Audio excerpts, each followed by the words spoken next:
பரிசுத்த பூமியாக இருக்கிறபடினாலே உங்கள் பாதரட்சிகளை கலற்றியவை என்று சொல்லி ஆண்டவர் சொல்கிறார்.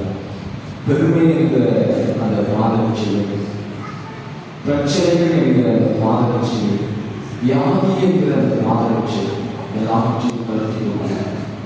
கர்த்தரிடத்திலே மனமகிழ்ச்சியாக அவர் ஒரு இருதயத்தின் வேண்டுதல்களை உனக்கு அருள் செய்வார் என்று சொல்லி ஆண்டவர் பேசிக் கொண்டிருக்கிறார்.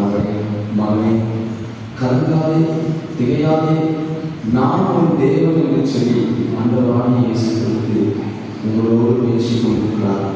உங்கள் வலதுகரத்தை பிடித்து பயப்படாதே, நான் உனக்கு துணை நிற்கிறேன் என்று சொல்லி ஆண்டவராகிய இயேசு கிறிஸ்து உங்களோடு பேசிக் கொண்டிருக்கிறார்.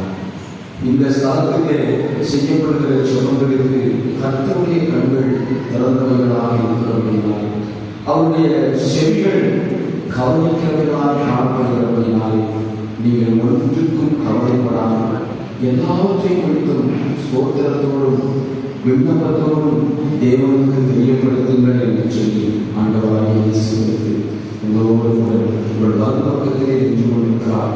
மகளே, மகனே, தாயே, தகப்பனே, சகோதரனே, சகோதரியே, நீ கலங்காதே, நான் ஒரு தேவன் என்று சொல்லி ஆண்டவராகிய இயேசு கிறிஸ்து இந்த இடத்திலே ஒரு மகிமையின் பிரசன்னத்தை வெளிப்படுத்தி கொண்டிருக்கிற தனியான பரிசுத்த ஓய்வு நாளில் காலை பொழுது தேவ சமூகத்தில் நீங்கள் எல்லாவற்றையும் இறக்கி வைத்துவிட்டு கர்த்தருடைய வார்த்தையை நீங்கள் கேட்பீர்கள் என்றால் சத்தியத்தை அறிவீர்கள், சத்தியம் உங்களை விடுதலையாக்கும் என்று சொல்லி ஆண்டவராகிய இயேசு உங்களோடு பேசும்படியாக வந்திருக்கிறார்.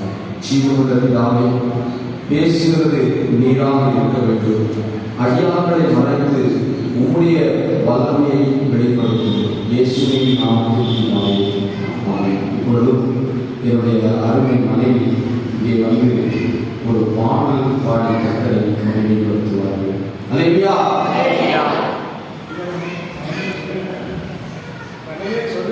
அல்லேலூயா.